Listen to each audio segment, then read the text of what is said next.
So yesterday I converted everything to Roth. Everything. All right. So my entire portfolio now is in a Roth. I have a little bit over in my brokerage account.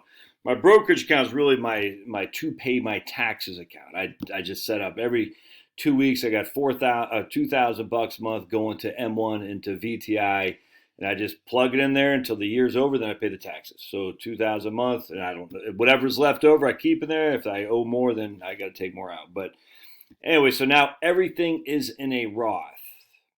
I can't believe it. Can't flip and believe it. I got freaking huge taxes to pay.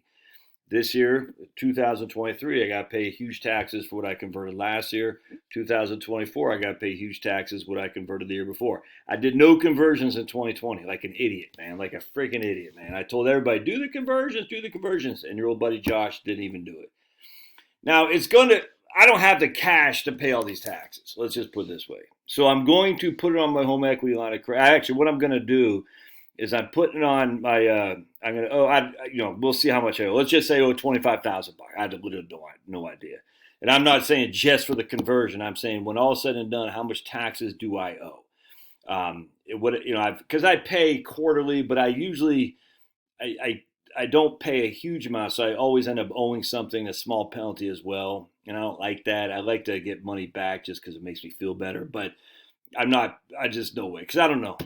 When you're self-employed, you don't know what your income is going to be. You have no idea what you're going to get in the future, which is freaking scary, dudes. You know what I'm saying?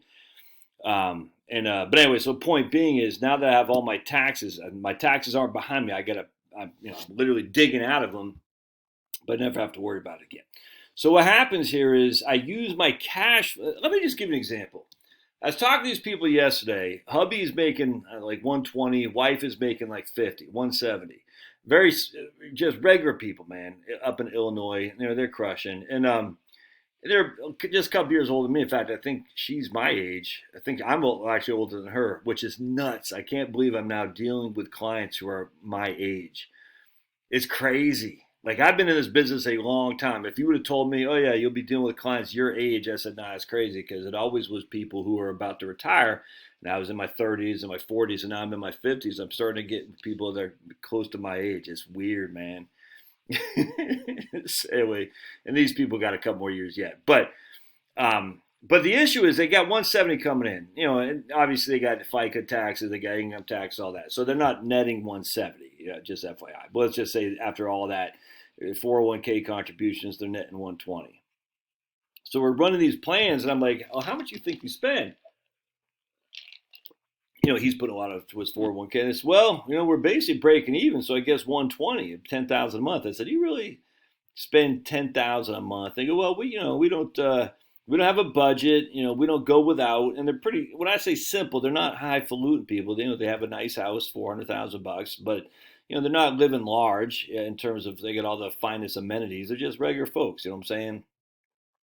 And the long story short is like, well, and that's the issue is you spend to your income. And so we're modeling the fund, and they didn't know what their expenses were, and I don't know what my expenses are. But anyway, so we're modeling expenses. We're saying, you really think you're going to be spending $10,000 a month in retirement once the kids are out of the house, all that stuff? The mortgage is paid off? No, they're not going to be. The only reason they're doing it now is because that's their income.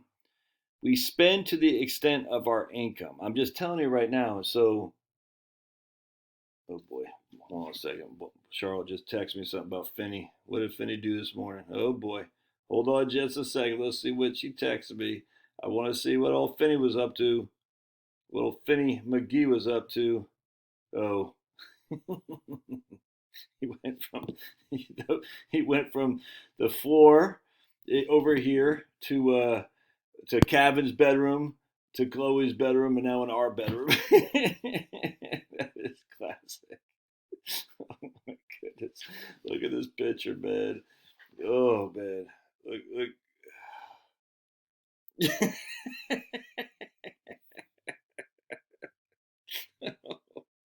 He's in Kevin's bedroom. Oh man! Now he's in. I guess that's in our bedroom there. Oh, and now he's right over here. And Pablo's on my lap. Look at this. There's Benedict. And then, can you all see Pablo? You might not be able to see him. That's Pablo right there on my lap. Oh, it's 32 degrees out, man. I would take these guys for a WALK. I can't say it or else they'll go crazy. But it's freaking cold outside, man. Anyway, what the hell was I talking about? Oh, so you spend to the extent of your income. And so what I mean by that is right now I'm making money, more money than I ever thought possible. I mean, I'm not going to say it's not deserved. We all are blessed regardless. It is what it is, man. I work hard. If I'm not guilty of the money I make, I'm not, like as I deserve it. It is. It is what it is. You know what I'm saying? We'll continue on. I have no clue. Would I be better waiting to do conversions? I have no clue. I just know that the one thing, I'm just telling you right now, well, not the one thing, there are many things, but one of the things that I always see in financial planning is when it comes to retirement, when the income stops, one of the biggest bills people have is taxes. If everything is in a retirement account, a pre-tax retirement account. I mean, you always have that burden on you, 12, 15, 20%. You're always, behind the eight ball when it comes to taxes and retirement if you have big 401k and IRAs. Now, you might not spend that much, and that's fine. And then the RMDs are going to get you the older you get. But I mean, you can't avoid it, man. That's the issue. And I would rather pay the taxes while I have the money coming in is good, and that doesn't mean it continue to be. So it's a leap of faith, I grant you. So anyway, what's going to happen? Let's just say I need $25,000. I don't have $25,000 in cash. I need an extra $25,000 to pay these taxes. I'm going to put it on a credit card. I'm going to balance transfer over. I got a thing from PenFed today that you get a 0% balance transfer for the next 12 months. All right, and I'll pay that sucker off. Well, hopefully. I mean, I don't know. Let's say I got a Navy Fed balance transfer, 2.99 for 18 months. Yeah, I mean, whatever. You know what I'm saying? So I'll put it on. Let's just say I got $25,000. Put it on the credit card, 2.99% balance transfer, and then I'll just pay that off at $2,000 a pop a month if I have the money to do so. You know what I'm saying? If not, we'll have to figure this out later. But I'm just telling you, getting the tax man off just for me, it might not be for you, but for me, getting the tax man off your back is huge. When we moved to Texas, I had everything in a Roth, and we had no flipping money. I cannot. I just the markets got crushed. You know what I'm saying? I had I owed something. I can't remember what it was. I had to come up with like $15,000 or something because my firm, it was Legg Mason Smith Barney. They had given us money for, I can't remember what it was, but somehow they said I owe them I had to pay back $10,000 because they trained me, or I can't remember. And I was like, dude, I didn't have to. It was weird, man. And I think I fought it, and ultimately I can't remember I just remember I needed to come up with some money to get these guys off my back. This is in the middle of the chaos, and they were on me like white on rice. They said, you owe it. That's what it was. They said, you owe us $50,000 because we trained you, and now you left, take our training away. So now I already had my CFP before I came on you guys, so you didn't train me. And then they kind of said, look, give us $10,000 and we'll settle. I said, okay. I had no money to hire an attorney. The markets were down. I just started a new gig at USAA. We needed a new car. I talked about this in my book, Strategic Money Planning, how just stressed we were financially. It was scary, dudes. I said, all right, $10,000. So I had my Roth IRA. That's all I had. You know what I'm saying? It was all contributions, and we had no gains because the market was down. I said, let me take those suckers out, and I gave them to Smith Barney. Literally wiped me. I had no money. But I had a job, thankfully, you know what I'm saying? But I had no money, hardly any equity because I used a VA loan to buy our house in Texas. And, it turned out okay. But I tell you, man, if I would have had to pay tax on that, that would have sucked, dude. You know what I'm saying? And it probably wouldn't have been that, well, yeah, it would have been because I was making money back then. So even though I had 4 kids, I still had an income. And I just, anyway, the point being is let's just say 2 years from now, I don't make any money and I still have a tax bill to pay. Well, then I just take it out of my Roth. Now, what will be is I'll have to pay a penalty because I'm under the age of 59 and a half, right?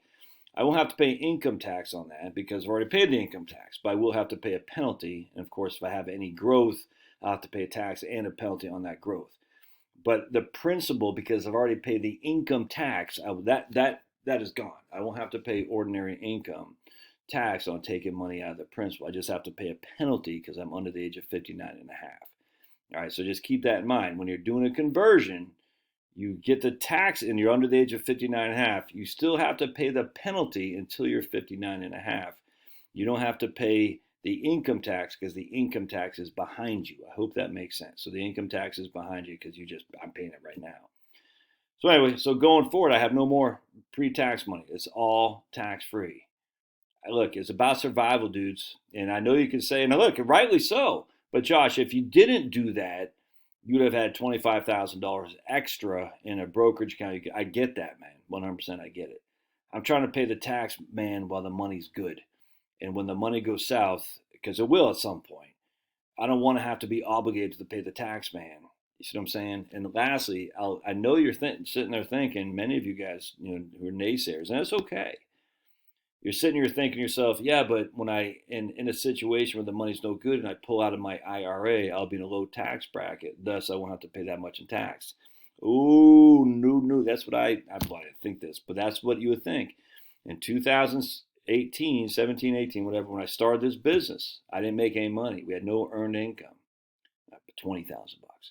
I pulled $100,000 out of my 401k plan, which was in an IRA, in which to pay, because we have a family of 6, my friends.